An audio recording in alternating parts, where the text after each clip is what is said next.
자, 이번에는 제 9번째 강의입니다. 여러분들이 관심이 아마 많을 것으로 생각하는데, 박정희 정권 시기의 경제개발 정책. 이거를 이번 9강에서, 9번째 강의에서 전부 다룰 수는 없고요. 거기서 이른바 민주화와 경제성장, 경제발전의 이 상관관계를 한번 좀 생각해 보도록 하겠습니다.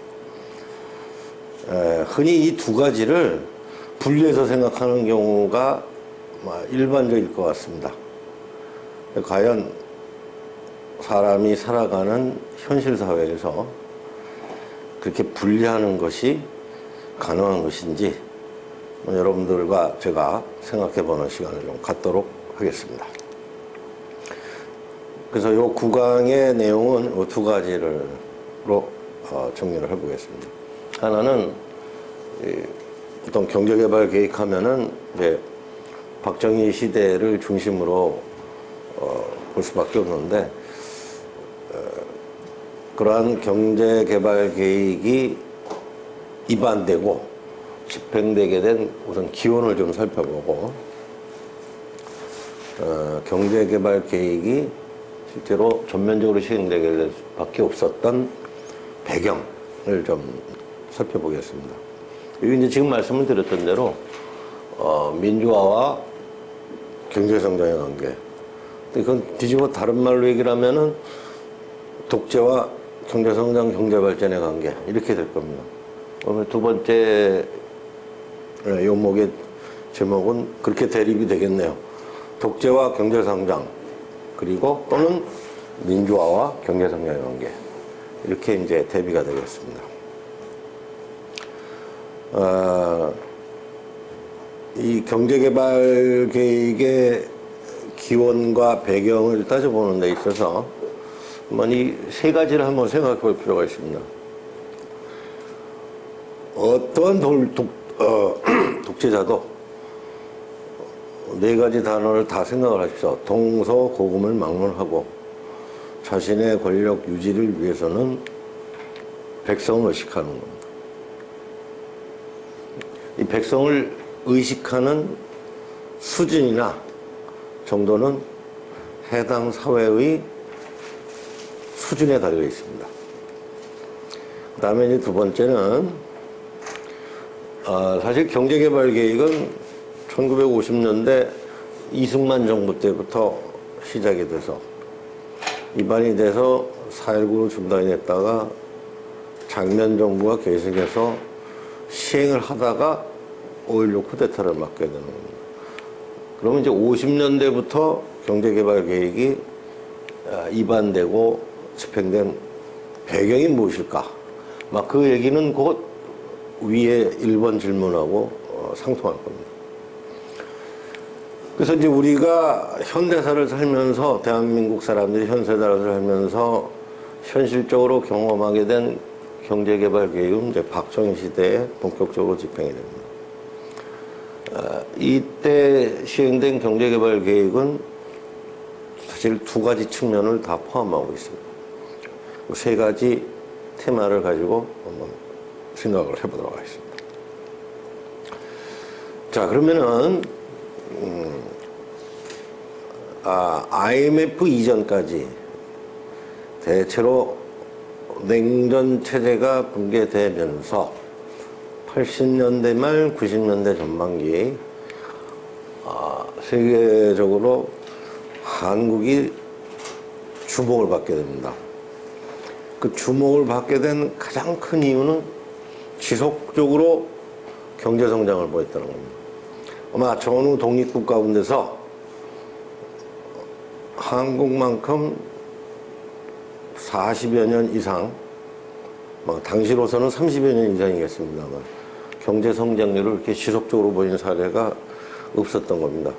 이게 이제 냉전 체제 붕괴와 더불어서 부각이 됩니다. 근데 여기서 하나 좀 빠진 게 있어요.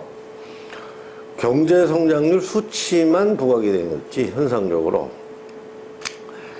왜 전후 독립 가운데서 거의 유일하게 한국만이 지속적으로 경제 성장을 할 수 있었는가에 대한 배경, 이유가 빠져 있습니다. 이거는 한국을 제외한 특히 서구 사람들, 외국 사람들이 봤을 때 특히 왜 성장이 지속되었는가에 대한 질문은 좀 핀트가 좀 어긋난 경향이 좀 있습니다. 그 내용을 좀 따져보도록 하겠습니다. 자, 우선 제가 이제 말씀을 드렸듯이 어떠한 독재자도 동서고금을 막론하고 권력 유지를 위해서 백성을 의식합니다. 이거는 그 의식하는 수준이나 정도는 사실은 백성들 사회의 수준에 달려 있는 겁니다. 그래서 이 상식적인 얘기죠. 만물은 변화합니다. 이 세상에 변하지 않는 것은 없습니다. 분단이 되고 40여 년, 그리고 한국전쟁이 끝난 지 30여 년 만에 겨우 한국 사회는 오랜 민주화 운동을 통해서 이제 민주화가 정치적으로 제도하게 됩니다. 이른바 그 시점은 1987년으로 이렇게 보통 그렇게 설정을 합니다. 근데 여기서 제가 말씀드리는 민주화라고 하는 거는 정치적 차원에서의 민주화만 국한하는 건 아닙니다. 지금 오늘의 테마가 경제 발전, 경제 성장과 관련된 거기 때문에 이번 구강의 이제 전체적인 키워드는 경제 발전, 경제 성장의 내용이라고 하는 거는 결국 민주화에 비례한다. 이겁니다. 그랬을 때 이 민주화라고 하는 것은 완전히 정치적 차원의 제도화에 머무르는 것이 아니고 사실은 현재는 혹시 어떤 관행이나 관습에 의해서 인식하지 못하고 있는데 점차 이제 그게 문제의식으로 대두되는 과정입니다. 문제의식으로 대두가 되면은 사람이라고 하는 게 지난 8강에도 말씀드렸나요? 집단지성이라는 게 있습니다.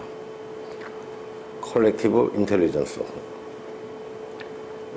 그래서 많은 사람들이 모여서 지혜를 모으면은 굉장히 개인으로서는 또 개인만이 생각할 때는 생각하지 못했던 아주 훌륭하고 또 사람이라는 게 다 이해관계가 있는 거니까 그 이해관계를 적절하게 조율하면서 모을 수 있는 지혜가 나오기 마련입니다.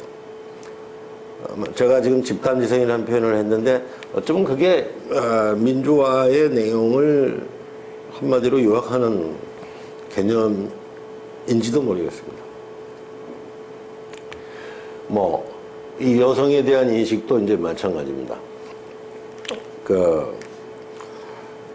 대한민국 헌법에 남성과 여성은 평등하다고 규정되어 있지만 사실은 헌법이 만들어지고서 수십 년 동안 평등한 상태에서 있었다고 아무도 얘기하지 않을 겁니다.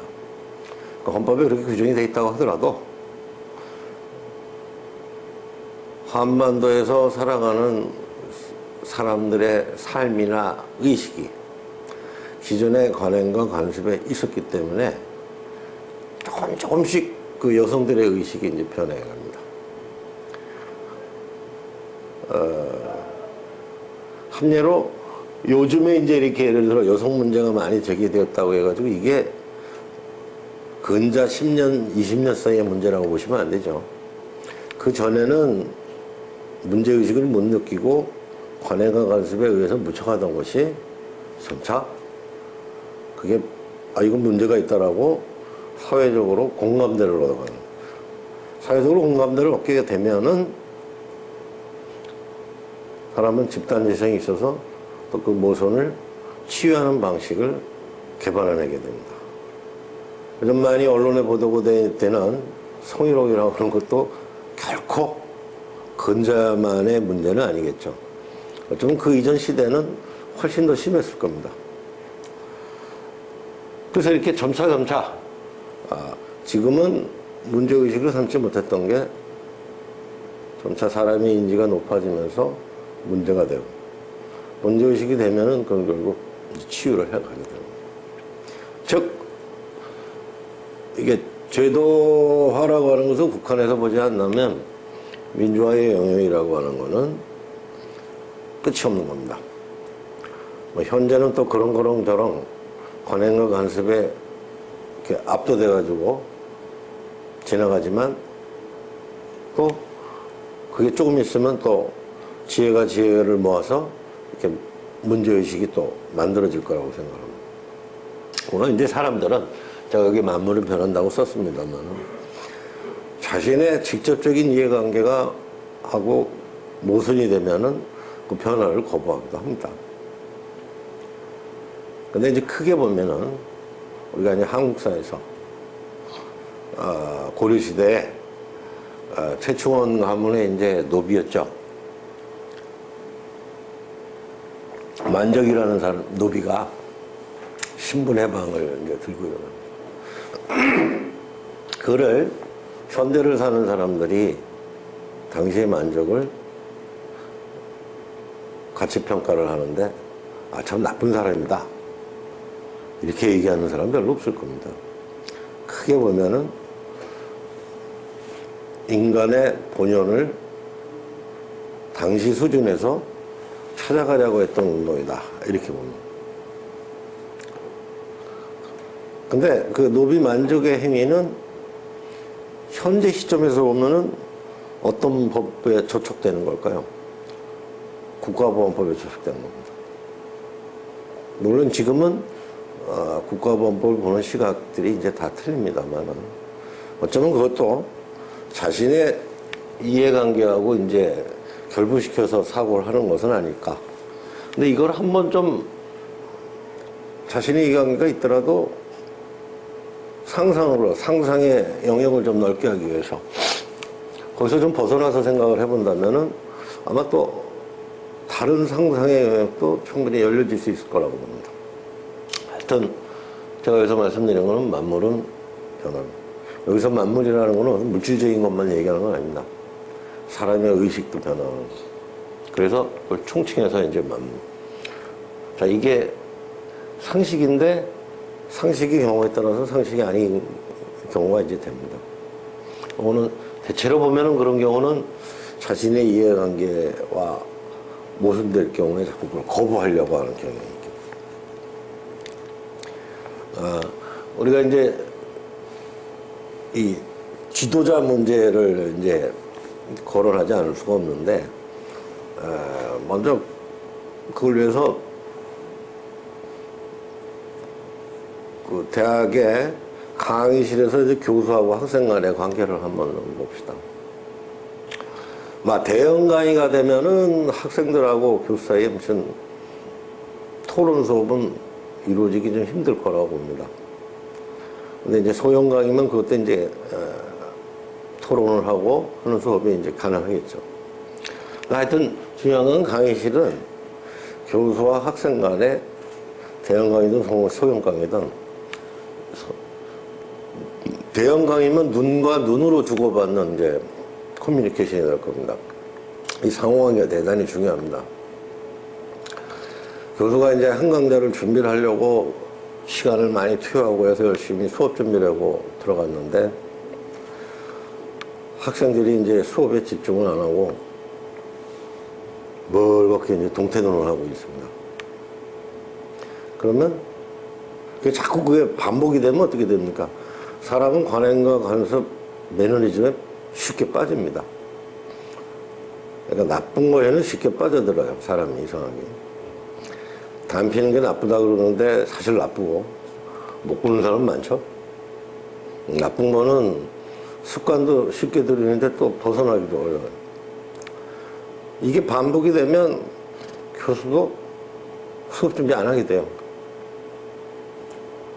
그러면 이게 이제 반복이 되면은 전체적으로 그 수업의 퀄리티는 크게 떨어질 겁니다. 즉 한쪽만 우수하고 한쪽만 준비 열심히 한다고 해서 이게 강의의 퀄리티가 높아지는 게 아니라는 얘기죠. 혹 교수가 수업 준비를 열심히 했다고 하더라도 학생들의 관심 동향이나 문제의식을 소화하지 못한 채 혼자 일방적으로 나가면 그때 역시 또 수업의 질을 떨어뜨리는 부분이라고 생각합니다. 자, 이거 상호관계입니다. 여기서 이제 끄집어낼 수 있는 단어가.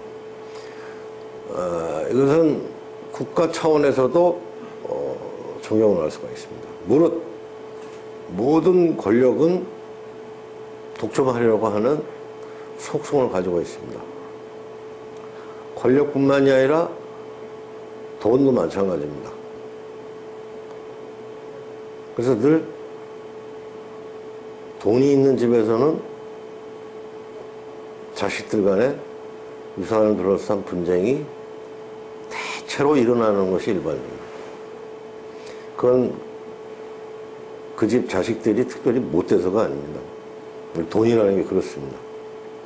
서로 가지려고 하는. 이런 우스갯소리도 있어요. 아버지하고 아들하고 목욕탕에서 빨개 벗고 고스톱을 쳐도 나중에 딴 돈 이런 돈 정산을 하면은 계산이 틀리답니다. 그러니까 돈하고 권력이라고 하는 거는 기본적으로 이렇게 한쪽으로 집중이 되고 독점하려고 하는 이제 속성을 쥐고 있는데, 그래서 이 권력이라고 하는 게 스스로 민주화된다라고 하는 경우는 저는 사실 없다고 단언합니다. 그러니까 민주화라고 하는 건 그래서 이제 사회 전체적인 시스템, 사회 구성원의 의식, 이게 다 맞물리는 겁니다. 자, 그럼 그런 거를 전제로 해서 봤을 때 권력을 쥔 사람은, 국가 권력은 어떻게든지 안정적으로 오래 유지하려고 합니다. 근데 그랬을 때 이제 방식은 두 가지입니다. 민들의 동향에 대해서 대하는 방식이 강제적으로 진화 밀변도로 나가는 경우는 사회 구성원들의 민주화 수준이나 주권의식이 약한 경우에는 이쪽으로 가게 됩니다. 근데 이제 거꾸로 구성원의 의식이 높아지고 민주화라고 하는 게 어느 정도 진척이 된 사회라면 권력은 민에 대해서 타협을 모색합니다. 이 양자는 권력이 주관적인 의도에 따라서 선택되는 게 아닙니다. 그건 상황의 선물입니다. 맹자에 이런 말이 나옵니다. 유황산이 돼야 유황심이라고. 제가 이제 조금 아까 말씀드렸던 동서고금을 막론하고 권력을 안정적이고 장기적으로 유지하기 위한 진리입니다. 항상 먹거리가 있어야 왕에 대한, 지도자에 대한 로얄티 충성심이 생기겠다. 어떻게 보면 이거 굉장히 유물론적인 사고입니다. 그러니까 어느 사회든지 권력하고 민은 상호작용이라는 게 있다는 겁니다. 근데 그 매개골이나 이 상호작용의 수준이 어느 정도인지는 그때그때 상황에 따라 동서고금마다 상황에 따라 다르다고 봐야 됩니다. 그러니까 너무 우리가 이제 현대를 살면은 과거를 살던 사람들은 좀 이렇게 바보 취급하는 경우가 있습니다. 사실 그렇지는 않고요. 권력자가 마음대로 권력을 휘두른다라고 하는 상정은 사실 어렵습니다. 그렇게 하기 위해서라도 기반을 만들거나 또 민에게 조건을 제시합니다. 아주 좀 먼 얘기긴 합니다만은 여러분들 저 14세기 말에 이성계가 이제 위화도 회고를 하고 와서 고려 조정을 딱 잡습니다. 우리 저 현대사로 비교를 하면은 이제 뭐 쿠데타에 해당됩니다. 그래서 이제 새로운 왕조를 개청하려고 하는데, 여러분들 그 시대는 뭐 덮어놓고 군대 있고 총칼이 있으면은 그 왕조가 만들어질 거라고 생각하십니까? 그때도 아니죠. 가정법이란 카드를 제시합니다. 결론적으로 그 안대로 시행되지는 않았습니다만은 백성들에게도 땅 주겠다는 얘기예요. 이 시대에도 이렇게 새로운 왕조를 개창하는 세력들은 백성의 마음을 자신들에게 소리려고 애를 씁니다. 여러분들 농노나 맹자를 중세시대로 해석을 하면은 뭐죠? 군자가 소인을 다스리는 방법입니다. 즉 군자학입니다. 그래서 군자는 뭐 여러 가지 스펙트럼으로 나눠볼 수가 있습니다. 그래서 그거를 현대적으로도 해석이 그래서 재해석이 가능한 건데, 어떻게 잘 다스릴 것인가. 한마디로 얘기하면 백성의 마음을 사야 된다. 그런 얘기입니다. 그럼 백성의 마음을 어떻게 사냐? 항산에서 비롯이 된다. 이런 얘기입니다. 근대 들어와서도 마찬가지입니다. 모든 권력자는 모든 독재 권력이라고 하더라도 산업화에 신경을 씁니다. 산업화에 신경. 아마 제가 지금 말씀드리는 9번째 강의의 내용은 사전적 개념으로 얘기를 하면 철저하게 보수적 입장에서 말씀을 드리는 겁니다. 국왕을 전부 끝내고 나면은, 한국 사회에서 보수라는 게 이러한 콘텐츠를 가져야 되겠구나 하는 거를 느끼실 수가 있을 겁니다. 그럼 한국 사회에서 스스로 보수라고 일컫는 사람들이 입만 열면 욕하는 게 김일성이고 반북론입니다. 북한 때리기. 근데 그 김일성도 1970년대 이전까지는 북한이 산업화에 성공한 나라였다는 겁니다.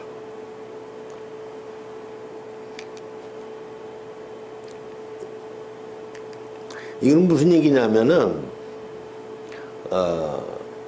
박정희 시대에 다른 거는 다 뭐 문제가 혹 있다고 하더라도 뭐 경제만은 살렸지 않냐. 이렇게 이제 치부를 하는 사람들이 있습니다. 그건 다른 말로 얘기를 하면은 김일성 만세하는 얘기나 똑같습니다. 근데 뭐 경제개발 계획 진행 기간에만 경제가 성장된 건 아니고 1950년대에도 경제는 성장한 겁니다. 50년대 전쟁 끝나고 나서 물론 절대 궁핍에 시달리던 시절이긴 합니다만은 국민이 굶어 죽은 건 아니거든요. 그때도 열심히 일했고, 또 미국 원조도, 이건 지난 8강 때 이제 설명을 해드렸습니다. 그리고 이승만 정부도 물동 계획, 부흥 계획을 이제 작성을 합니다. 50년대는 경제 재건 이런 개념을 부흥이라고 하는 개념을 많이 사용했습니다. 그래서 1955년에 부흥부가 이제 만들어지기도 합니다. 아마 그게 경제개발계획 박정희 시대 본격적으로 시행돼서 만들어진 경제계획원이 50년대에는 부흥부에 해당되는지도 모르겠습니다. 근데 이제 이때는 거시적인 기본 목표를 세우고 그래서 자금을 모으는 이런 기능보다는 자금의 대부분을 이제 원조에 의존하고, 사실은 그러다 보니까 좀 집행력도 좀 높지가 않아요. 거시적인 목표를 집대성해가지고 자 이렇게 추진해 간다는 것보다는 부흥계획안, 재건 계획에 좀 집중된, 뭐 비유를 하면은 좀 미봉적 수준의 좀 거친감이 있다, 이렇게 볼 수가 있습니다. 그래서 자금을 이제 대부분 원조에 의존하게 되니까 이제 이게 집행력을 좀 갖기가 어렵죠. 원조를 주는 미국의 입장하고 원조를 받는 한국의 입장하고는 늘 이렇게 상충이 됩니다. 한쪽은 시설재 중심으로, 뭐 당연히 그렇겠죠. 한국 정부 입장에서는 인프라를 이제 구축하는 게 중요하니까. 원조를 주는 입장에서는 사실 인프라 이런 게 관심 있는 게 아니라 소비재 중심. 그러니까 원조 물자도 뭐 다양한 게 아니라 미국의 경제 구조에서 상대적으로 과잉되는 부분을 중심으로 해서 그 소재가 설정이 되는 거니까 원조를 주는 입장하고 받는 입장은 이렇게 이제 갈등이 나옵니다. 근데 54년에도 이제 경제부흥 계획을 세우는데 소요 자금의 80% 이상이 원조 자금으로 설정이 되어 있습니다. 그러니까 원조라고 하는 게 이제 불가피하게 종속성이라고 하는 거는 안에 이제 내재하고 있는 것이다. 자, 그럼 제가 아까 맹자에 나오는 말, 유황산 유황심이라는 말 한번 다시 한번 생각해 봅시다. 사실은 전쟁이 끝나고 나서 휴전하고 나서 50년 전반기에는 이승만 정부의 일방적인 무력이 그대로 통과됐던 시절입니다. 아시다시피 전쟁 때도 개헌파동을 일으키고, 제가 한국 전쟁 과정 속에서 분노하는 것 중에 하나는 정부가 다리를 끊어놓고 자기들은 피난 가놓고 서울에 어차피 어쩔 수 없이 남아있던 사람들을 정부가 돌아오고 나서 이적행위를 했다고 이제 몰아붙이는 행위입니다. 그래도 당시의 서울 시민들은 끽소리 못하고 감내했습니다. 그 당시에는 잘못했다는 그건 목숨이 왔다 갔다 하는 걸로 귀결이 되기 때문에 도망간 사람들이 먼저 방공을 먼저 내세웁니다. 그러니까 그런 정도의 일방적으로 국가의 폭력이 작동이 돼도 먹힙니다. 근데 그런 게 오래는 못 가요. 오래는 못 간다고. 근데 권력은 계속 유지는 해야 되겠고. 그럼 어떻게 됩니까? 백성들을 의식을 하게 되는데, 이승만 정부 시절을 이렇게 많이 놓고 보면은, 그 언제부터 국민들의 먹고 사는 문제를 고민했을까 하는 이 시점을 한번 제가 생각해 봤습니다. 큰 계기가 언제였을까? 그거는 대체로 보니까 1956년에 정부 통령 선거가 있었습니다. 근데 자유당 정부가 깜짝 놀랐어요. 조봉암이 220만 표를 얻었습니다. 물론 이때는 저 민주당 후보였던 신익희 후보가 유세도중에 이제 사망을 했기 때문에 그게 조봉암한테 갔다 이런 이제 얘기도 있습니다만, 근데 또 한편에서는 당시 민주당은 조봉암을 싫어해가지고 차라리 조봉암 찍을 거면 자유당 찍으라고 선전할 정도였습니다. 뭐 그런데도 어쨌거나 이렇게 이제 다득표를 합니다. 자유당이 이제 기겁을 합니다. 이게 뭔 상황이냐. 근데 조봉암이 대통령 후보로 나와서 내건 게 공약을 대략 모아서 정리를 해보면은 간단해요. 계획경제를 제대로 하고 부정부패 척결하겠다. 조봉암도 계획경제 얘기합니다. 그렇다고 이 시절에 빨갱이로 얘기하지 않았어요. 그 당시의 경제 조건이 그렇기 때문입니다. 그러니까 조봉암은 뭘 얘기냐면 자기 같은 또는 자기 그룹과 같은 깨끗한 세력이 부정부패를 안 하고서 제대로 경제를 계획하겠다. 그런 얘기예요. 그래서 어쨌거나 이 조봉암의 이 220만 표를나 받은 거를 이제 보고 깜짝 놀라가지고 이제 드디어 자유당 정부가 경제개발 계획을 만들기 시작을 합니다.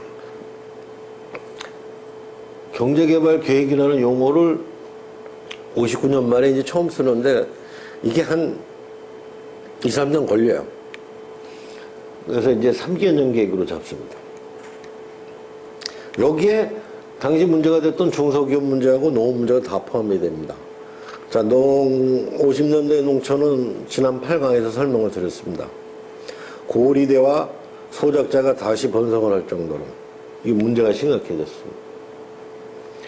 그래서 이제 4.19 나기 전에 국무회에서 이제 통과가 됐는데 4.19가 나서 이 계획은 장면 정보로 이제 넘어오게 되는 거예요.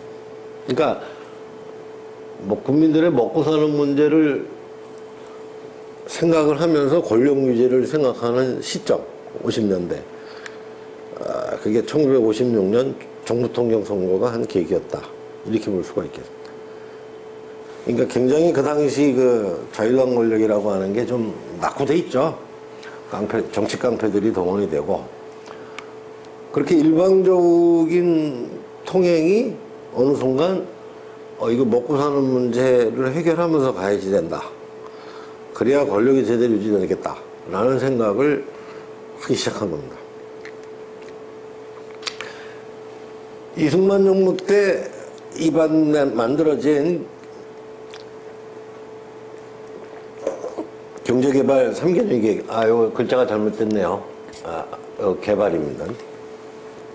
이전 계획과는 좀 그래도 차이가 있습니다. 큰 차이가 있는데, 우선 정부 스스로가 적극성을 가집니다. 그리고 여기에 제가 아까 말씀드렸던 부흥 계획이 아니라 처음으로 경제개발 계획이라고 하는 단어를 씁니다. 그 종합적인 계획이 아니었습니다. 그러니까 우리가 이제 거시경제의 그 한 요소라고 볼 수 있는 인구, 소득, 취업자, 노동세상서 이걸 추이를 쭉 종합을 합니다. 그래서 목표 성장률이 뭐다? 여러분들 그거 많이 들어보셨죠?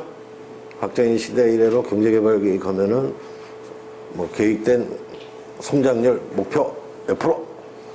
그 다음에 이제 그래서 그 5개년 계획 끝나면은 달성 몇 프로? 이런 식의 이제 얘기들을 많이 들어보셨을 거예요. 여기서 이제 전부 이제 목표 성장률을 설정을 합니다. 이때도 5.2%였어요. 그러니까 한국이 가지고 있는 모든 자원이죠. 사람, 물자, 금융은 곧 자금이죠. 에 대한 모든 자원을 이제 집단에서 조사를 합니다. 이 3개년 계획, 경제개발 계획은 뭐 나름대로 균형성장론을 설정을 한 겁니다. 이건 1차 산업 투자가 이제 농업이죠. 많을 수밖에 없기 때문입니다. 이런 균형성장론은 장면 정부의 경제개발 계획 때도 이어지고 5.16 쿠데타가 나서 64년까지 시행된 경제개발 계획도 이 균형성장론에 있거든요. 그러니까 경제개발 계획에 뭐라 그러죠?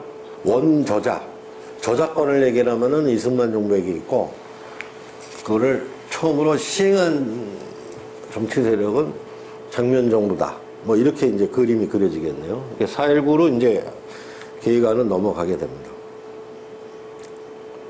그러니까 제가 아까 먹고 사는 문제, 국민들의 먹고 사는 문제를 권력이 왜 심각하게 생각했는지. 전후에 이제 시간이 좀 지나가면서 국민들의 민주의식이 서서히 다시 이제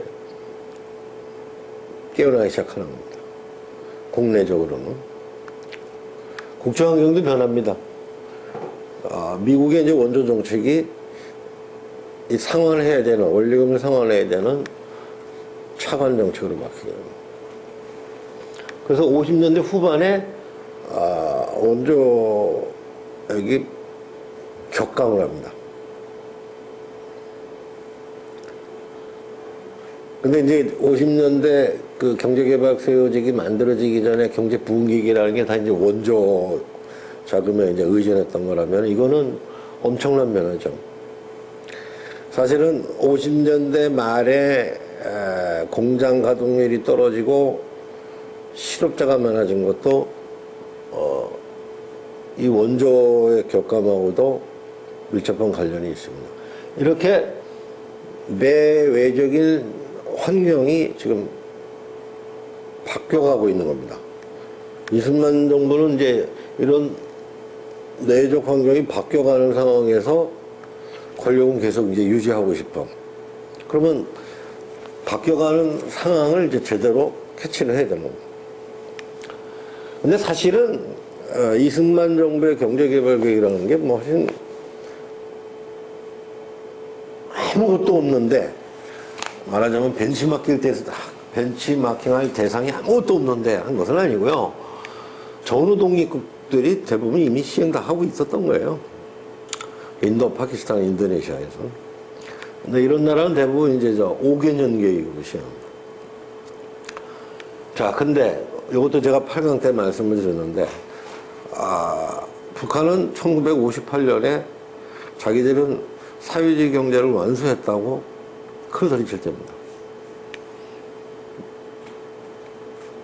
연평균 20% 경제 성장률을 보여가지고 전후 복구를 이제 끝냈다는 얘기예요. 이렇게 선언하는 판입니다. 자, 내외 환경이 바뀌고 남북 간의 상황도 지금 바뀌는 겁니다.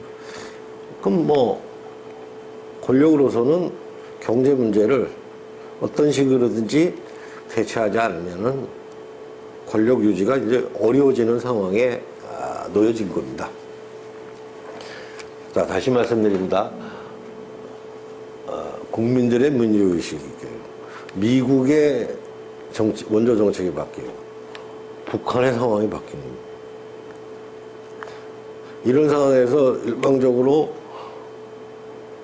북한 때리기만을 해가지고 구성원들을 일방적으로 조져가지고 권력을 끌어간다. 그런 환경이 지금 아닌 겁니다. 자, 이제 그래서 이승만 정부가 경제개발 계획을 만든 것을 장면 정부가 이제 그대로 시행을 합니다.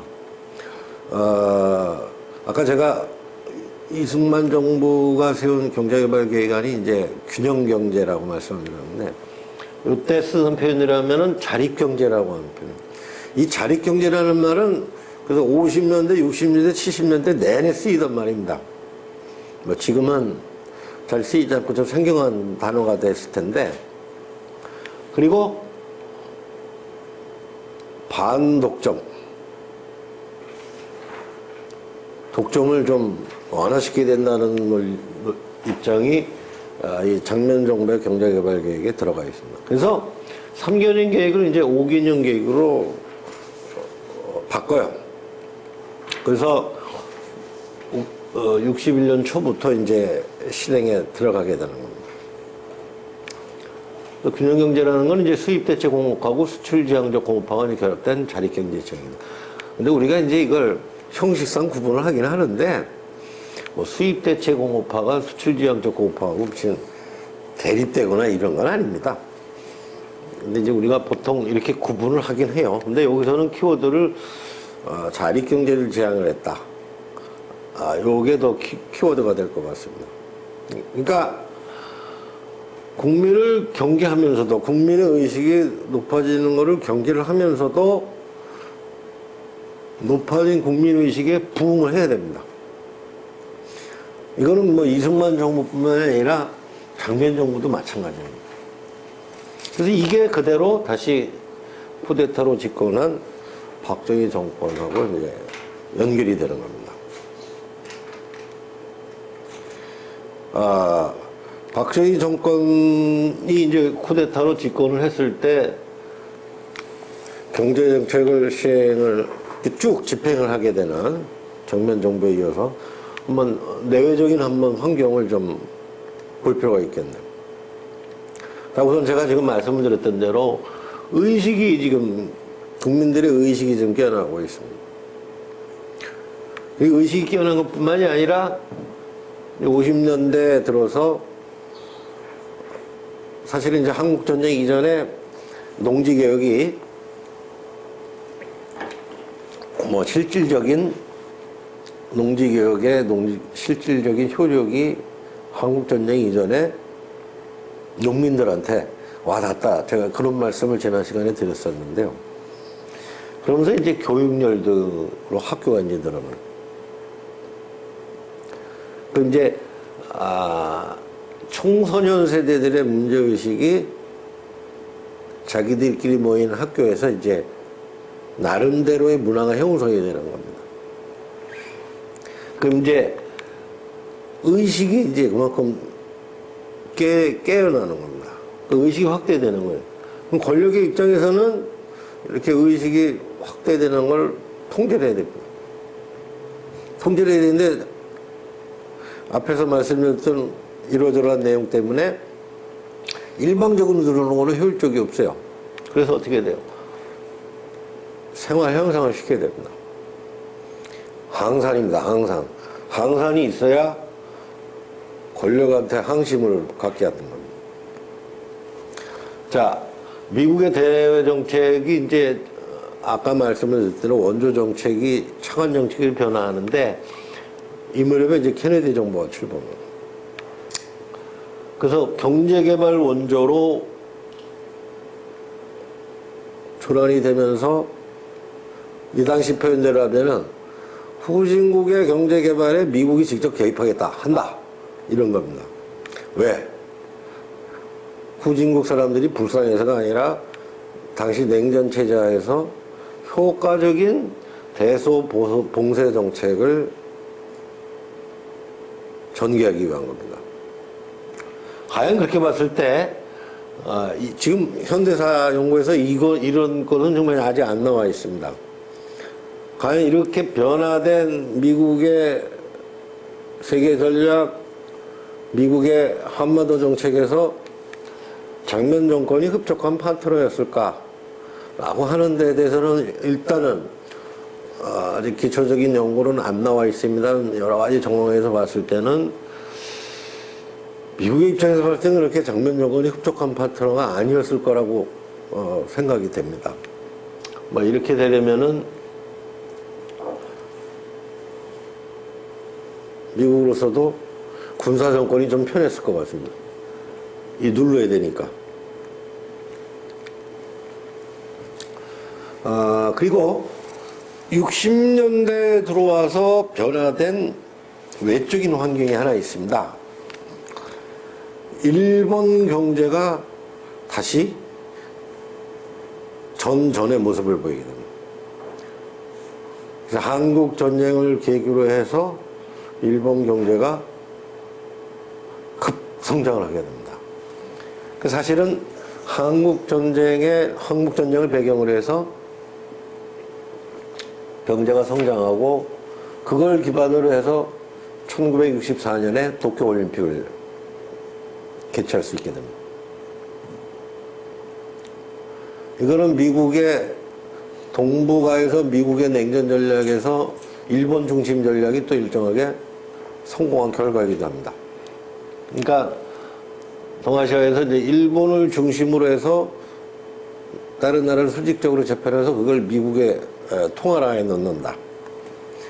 그 일본이 경제 성장을 하니까 다시 이제 대외 진출을 모색해야 되는 형편에 이르게 된 겁니다. 그럼 이런 상황에서 나올 수 있는 말이 뭐죠? 한일 간의 국교 정상화입니다. 사실은 장면 정부도 대외 정책에서 가장 중시한 게 미국 다음으로 중시한 게 한일 국교 정상화였습니다. 장면 정부가 내세운 캐치프레이즈 중에 하나가 뭔지 아십니까? 경제 제일주의입니다. 경제 제일. 그 말은 4.19로 폭발된 국민들의 의식을 정부가 수용한 거, 장면 정부가 수용한 거지만 그만큼 당시에 먹고 사는 문제, 경제 문제가 심각했다는 걸 의미합니다. 그래서 장면 정부도 그걸 경제 제일주의로 표현했어요. 그래서 별다른 자구만이 없는 상황 속에서 장면 정부도 한일 국교 정상화를 했습니다. 뭐 이렇게 되면은 이제 한일 국교 정상화를 하게 되면은 일본의 한반도 투자를 열어주는 것도 있지만은 국교 정상을 할 때 이제 반드시 거론될 수밖에 없는 게 뭡니까? 전쟁과 식민지배에 대한 배상금입니다. 물론 한일 국교가 정상화술가 맺어지고 나서 일본은 배상금이라는 표현을 한 번도 쓴 적이 없습니다. 독립축하금이란 말이라는 아주 모욕적인 용어를 썼습니다. 그러니까 박정희 쿠데타 세력도 당연히 한일 국교 정상화를 모색을 하게 됩니다. 근데 이제 상황이 더 어떻게 돼요? 미국이 이제 한일 국교가 정상화되도록 오히려 이제 미국이 이제 압력을 넣는 상황으로 됐다는 게 조금 더 상황이 바뀝니다. 자, 이건 여러분들 사진 다 많이 아는 내용들이죠. 시청 앞에서 이제 박정희 소장하고 박종규 소령, 박정희 대통령 시절에 이제 경호실장 하던 사람. 자, 그래서 박정희 정부도 경제개발 계획을 실행하는데 이승만 정부 때 세워진 3개년 계획안하고 똑같은 게 있습니다. 그게 뭐예요? 농촌과 중소기업 문제입니다. 그러니까 이 경제 상황이라고 하는 건 뭐 어떤 사람이 권력을 올리든 객관적 처지는 똑같으니까 이 농촌과 중소기업 문제가 나옵니다. 실업 문제가 중심입니다. 50년대 말에도 실업 문제가 굉장히 심각했었습니다. 자, 우리 현대사에서 쿠데타가 두 번 일어났는데 61년하고 79년 12.12 쿠데타입니다. 두 번 일어났는데 모두 다 그 사람들 권력 잡고 나면은 부정축제자 처리 꼭 나오죠. 이건 이렇게 해야 국민들의 마음을 자기들한테 지지 세력으로 바꿀 수 있기 때문입니다. 뭐 두 번의 쿠데타 하고 나서 또 똑같은 것 중에 하나가 또 뭡니까? 사회적으로 부정축제자 모이고 깡패 처리입니다. 이건 다 사실은 민심 모으는 프로그램이라고 생각합니다. 이렇게 하면서 반면에 국민의 의식이 민족적 제가 이렇게 나눈 거는 이건 뭐 일반적인 뭐 민주화 개념으로 생각한다면은 한반도가 이제 분단된 상황에서 그 문제 분단 문제를 해소하려는 문제의식을 이제 뭐 민족적 국민의식이라고 볼 수 있겠네요. 결국 이거는 뭐 한반도에서는 이제 같이 가는 겁니다. 근데 그거는 이제 눌러야 됩니다.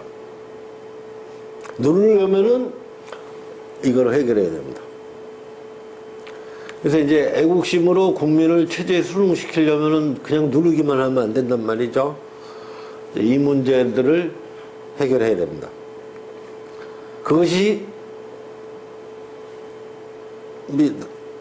미국의 의도를 충족시키는 길이고, 그것이 또 북한의 경제가 급성장하고 있었던 북한 경제를 의식하는 한 방식이기도 합니다. 이렇게 해야 뭐 총칼로 권력을 잡은 거니까 권력의 정통성이라는 게 떨어질 수밖에 없어요. 그래서 그 구멍을 메울 수 있게 되는 겁니다.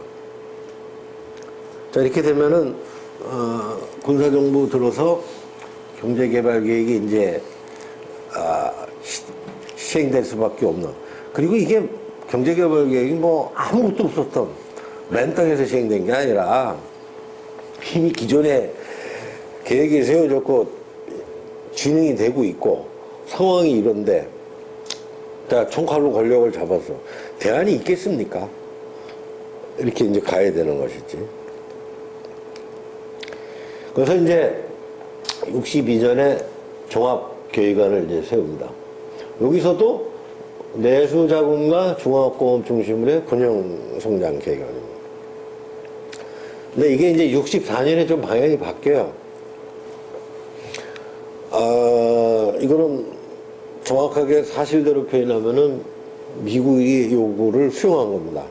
그래서 이제 외자에 절대적으로 의존하되 이거를 수출 중심 경제 구조로 이제 바꾸게 되는 겁니다. 근데 아까도 제가 말씀을 드렸듯이 이게 뭐 수입 대체 산업하고 수출 지향이라고 하는 게 꼭 일도 양단으로 양자택일 또는 대립적인 것이다. 이렇게 보기는 어렵습니다. 하여튼 이 외자의 이게 내자가 조달이 어려워지니까 이제 외자에 의존하는 방식으로 이제 가게 됩니다.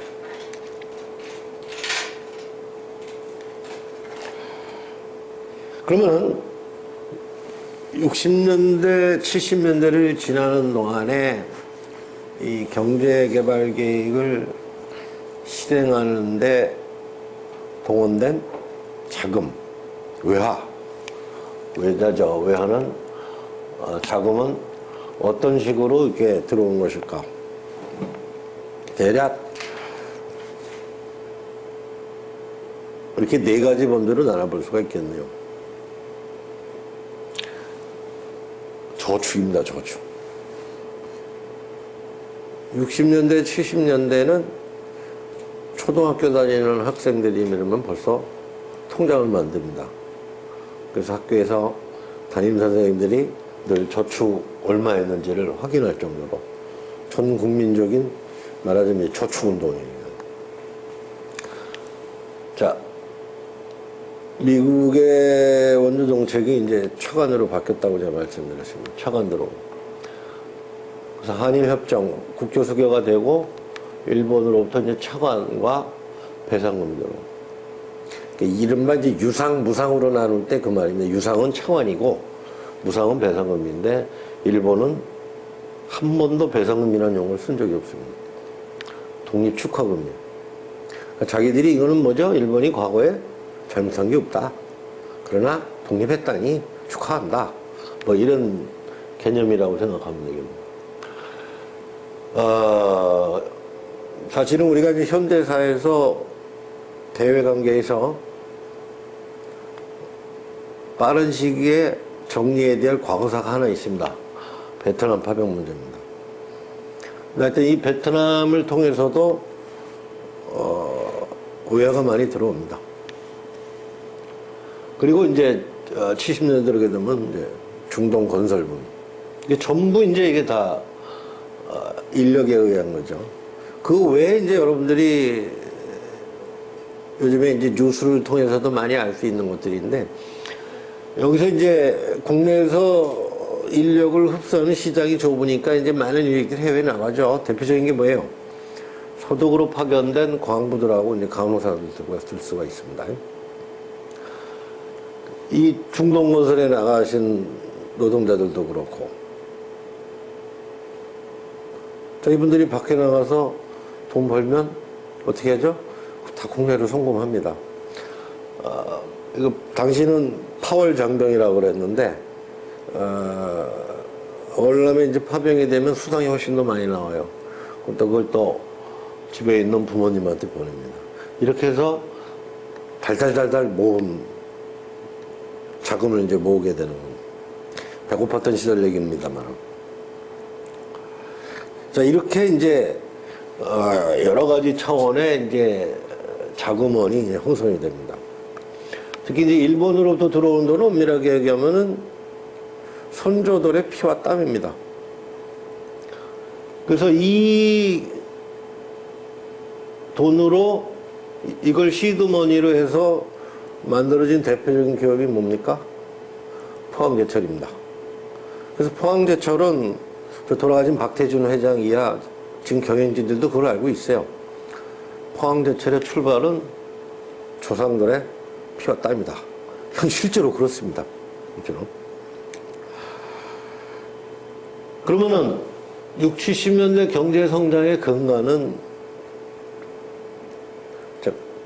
근간이라는 거는 요것만이 유일하다고 하는 뜻은 아니고요.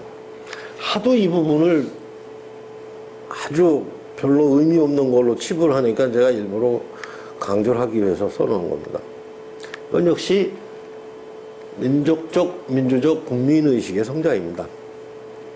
국민의식은 성장하는데 국민이라고 표현한 건 제가 지난 강에 거민이라는 말을 한번 생각해 거주민을 줄여서 거민이라고 한다면 헌법에는 주권재민이라고 돼 있는데 권리가 없어요. 거주하는 사람입니다. 그래서 이제 국민의식으로 넓혀가는 겁니다. 이렇게 의식이 성장한다는 건 그건 탄압의 대상이고 동시에 흡수의 대상이기도 합니다. 흡수하려면은 뭔가 카드가 있어야 됩니다. 뭐 이때 60, 70년대의 노래 잘 살아보세요입니다. 우리도 한번 잘 살아보세요. 국민의식을 흡수를 상당 부분 저는 했다고 봅니다. 근데 이게 그냥 된 게 아니라 경제성장에 효과가 있는 거예요. 그래서 유신헌법 찬반 투표를 했더니 72년 말에 찬성률이 91%입니다. 여러분들 찬성률, 뭐 어떤 사안에 대해서 찬반을 얘기를 하는데 한쪽이 90%가 넘는 사회는 사실은 정상적인 사회가 아닙니다. 북한이 투표하면은 뭐 거의 100% 또는 100% 육박하죠. 그 수치로 보면은 정상적인 사회가 아닙니다. 한 60%가 제일 적당합니다. 70%만 돼도 이게 균형적이지가 않습니다. 그러니까 이렇게 이제 이 유신헌법 찬반 투표를 보면은 국민의식이 상당 부분 흡수가 된 것이다. 근데 이거를 정리를 하면은 권력하고 민 사이에 원하지 않았던 피드백 관계라는 게 있는 겁니다. 민주화라는 게 전혀 제도가 되지 않았지만 이 민주화 운동이라는 게 있고 국민의식이라는 게 있기 때문에 이걸 의식을 해야 됩니다. 그래서 권력을 원하지 않았던 겁니다. 권력을 원하지 않았는데 실질적으로는 그 원하지 않던 피드백 관계가 박정희 시대에도 그건 이승만 정부 시대도 마찬가지입니다. 이승만 정부가 국민과의 피드백을 원했던 건 아닌데 하여튼 56년 정부 통영 선거를 보니까 의식하지 않을 수가 없거든요. 그래서 제가 이제 원하지 않던 그러나 결과적으로는 나타날 수밖에 없었던 피드백 관계. 이렇게 봐야 정상인 겁니다. 그래서 경제개발 계획이라고 하는 걸 얘기를 할 때 그 기원과 배경을 이렇게 나눠서 보면은 동서고금을 막론하고 어떤 권력도 일방적 통치라고 하는 거는 있을 수가 없네요. 그리고 설령 그게 오래 가지도 않아요. 중국 역사에서 진시황제가 뭐 자기 한 대로 가지 않습니까? 그 예전 시대도 그런 겁니다. 그러니까 이승만 정부의 경우에도 50년 정부 통영 선거를 계기로 해서 국민의 먹고 사는 문제를 심각하게 생각하게 됩니다. 그래서 경제개발 계획을 세우게 됩니다. 그래서 경제개발 계획이라고 하는 거는 이후 장면 정부를 거쳐서 박정희 정권까지 이제 쭉 이어지게 되는 겁니다.